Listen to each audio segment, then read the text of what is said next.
Hello friends, कैसे हो आप लोग। एंड 22 जून 2024 को 53 जीएसटी काउंसिल की मीटिंग हुई थी, जिसमें हुए हैं कुछ छोटे बड़े चेंजेस। तो आइए इस वीडियो में हम देखते हैं कि वो कौन कौन से जीएसटी के चेंजेस हैं जो हमें पता होने चाहिए। बिल्कुल भी टाइम वेस्ट नहीं करते हैं, सीधे चलते हैं वीडियो की तरफ। और जो पहला चेंज हुआ है इस जीएसटी काउंसिल की मीटिंग में, वो रिलेटेड है इंटरेस्ट और पेनाल्टी से, और ये काफी सही चेंज है।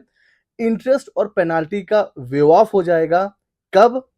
फाइनेंशियल ईयर 17-18 के लिए, 18-19, 19-20, 17-18, 18-19 एंड 19-20 के लिए अगर कोई आपकी इंटरेस्ट एंड पेनाल्टी का नोटिस आया हुआ है तो वो सब वे ऑफ हो जाएगा if full tax demanded is paid up to 31 March 2025। अगर आपको जो टैक्स का अमाउंट है ना, जो आपको पे करना है, अगर वो आपने ईमानदारी से पे कर दिया टैक्स का अमाउंट, कब तक? 31 मार्च 2025 तक, तो उसके ऊपर जो इंटरेस्ट और जो पेनाल्टी लगाई होगी ना असेसिंग ऑफिसर ने, वो पूरी की पूरी वे ऑफ हो जाएगी। तो ये काफी अच्छा रिकमेंडेशन है कि वो भी 1-2 साल के लिए नहीं है, 17-18, 18-19 एंड 19-20 3 सालों के लिए अगर कोई इंटरेस्ट पेनाल्टी है तो आप उसको वेव ऑफ कर सकते हैं। चुपचाप बस अपना टैक्स का अमाउंट ईमानदारी से डिपॉजिट कर दीजिए। तो ये एक अच्छा चेंज है। अगले चेंज की तरफ चलते हैं। अगला जो चेंज है वो एक कंफ्यूजन था। कंफ्यूजन क्या था? पहले हमें पता है कि हम किसी भी फाइनेंशियल ईयर का आईटीसी कब तक ले सकते थे? 30 सितंबर के रिटर्न तक, मीन्स 20 अक्टूबर तक हम पिछले साल का आईटीसी क्लेम कर सकते थे। फिर इस टाइम लिमिट को बढ़ा करके 30 नवंबर कर दिया गया। लास्ट ईयर हमें पता है, जैसे फाइनेंशियल ईयर 23-24 का आईटीसी हम कब तक क्लेम कर सकते हैं? 30 नवंबर 2024 तक। तो यहां पर यह बात करी गई कि जो पहले के फाइनेंशियल ईयर है 17-18 से 2021 तक, अगर वहां पर किसी ने 30 नवंबर तक क्लेम किया होगा तो क्या उसको आईटीसी मिलेगा? क्या ये पीछे से एप्लीकेबल होगा या नहीं होगा? उस जो कंफ्यूजन था उसको दूर कर दिया गया है। अगर आपने रिटर्न कब तक, देखिए अब ध्यान ध्यान से देखिएगा, 17-18 का, 18-19 का, 19-20 का और 20-21 का, इन चारों का रिटर्न अगर आपने 30 नवंबर 2021 तक फाइल कर दिया है तो आप आईटीसी अवेल कर सकते हैं। टाइम लिमिट को यहां पर बढ़ा दिया गया है। तो ये भी काफी अच्छा चेंज है, क्योंकि जब अगर हमें प्रेजेंट में कोई बेनिफिट मिल रहा है तो जो पिछले फाइनेंशियल ईयर्स है अगर उसमें किसी ने फाइल किया है तो उसको बेनिफिट क्यों ना मिले। तो अब ये आईटीसी का चेंज हुआ है कि 30 नवंबर 2021 तक जो भी आईटीसी है वो आप अवेल कर सकते हैं। ओके सर, आगे चलते हैं। अगला जो चेंज है वो ये है कि भाई देखिए, हो क्या रहा है कि इतने ज्यादा जीएसटी के केसेस जो है ना वो डिसाइड हो रहे हैं कि मतलब पूरा एक इकट्ठा होता चला जा रहा है। बर्डन, लिटिगेशन का बर्डन होता जा रहा है जो हमारी अथॉरिटीज हैं, चाहे वो अपीलेट ट्रिब्यूनल हो, हाई कोर्ट हो, सुप्रीम कोर्ट हो। 10,000 का मैटर भी उठ के जा रहा है, 10 करोड़ का भी जा रहा है, 100 करोड़ का भी जा रहा है। तो इस जीएसटी काउंसिल की मीटिंग में एक रिकमेंडेशन गया है कि भाई अब एक लिमिट लगा दो। तो अगर अपीलेट ट्रिब्यूनल में जाना है तो लिमिट है 20 लाख, इसके नीचे का मैटर नहीं जा सकते। फिर अगर हाई कोर्ट में जाना है तो 1 CR और सुप्रीम कोर्ट में जाना है तो 2 CR। तो ये लिमिट है। अगर आपका मैटर, आपका डिस्प्यूट इस अमाउंट तक है तो आप इन इन अपीलेट ट्रिब्यूनल जो भी अथॉरिटीज हैं वहां पर आप अपील कर सकते हो। अपीलेट ट्रिब्यूनल के लिए 20 lakh, high court 1 CR, supreme court 2 CR। तो अगर इस मॉनेटरी लिमिट से नीचे है आपका केस तो आप अपील फाइल नहीं कर पाएंगे।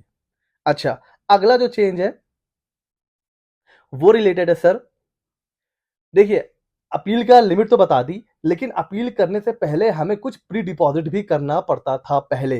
तो यहां पर भी थोड़ी सी प्रॉब्लम आ रही थी कि एक तो हम केस हार गए, हमें आगे अपील करना है, अब हम पहले प्री डिपॉजिट करें। तो यहां पर भी रिकमेंडेशन यहां पर दिया गया है कि भाई ये जो प्री डिपॉजिट का अमाउंट होता है ना उसको थोड़ा सा रिड्यूस किया जाए।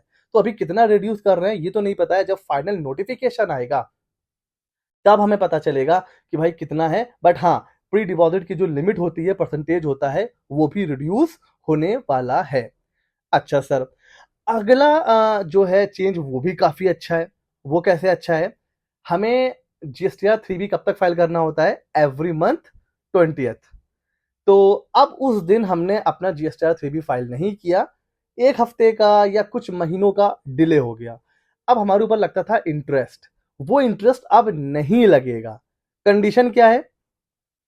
अगर जो ड्यू डेट थी, इट मींस जीएसटीआर 3B की जो ड्यू डेट है, उस दिन आपके कैश लेजर में वो पैसा पड़ा हुआ है, आपको जीएसटी पे करना था सपोज 1 लाख रुपए का, वो 1 लाख रुपए आपके कैश लेजर में पड़े हुए हैं, बट आपने रिटर्न नहीं फाइल करा। रिटर्न आपने फाइल करा 1 हफ्ते बाद या 1 महीने के बाद, कोई भी रीजन हो सकता है।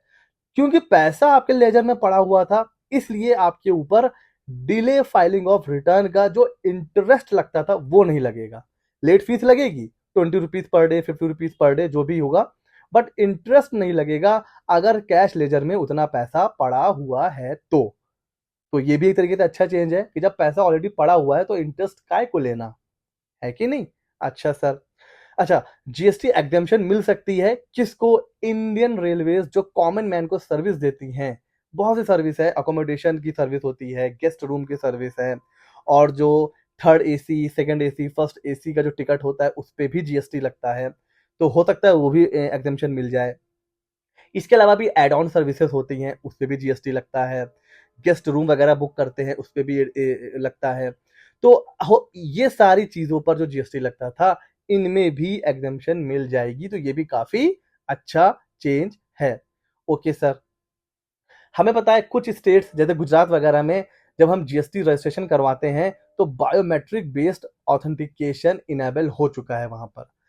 उसको अब यहाँ पर रिकमेंड किया गया है कि भाई फेज मैनर में धीरे धीरे अब पैन इंडिया बेसिस पर उसको एप्लीकेबल कर देना चाहिए। तो अब बस हो चुका, नई गवर्नमेंट आ चुकी है और उनका फोकस पूरा है सब कुछ डिजिटलाइज करने का, फ्रॉड को कम करने का।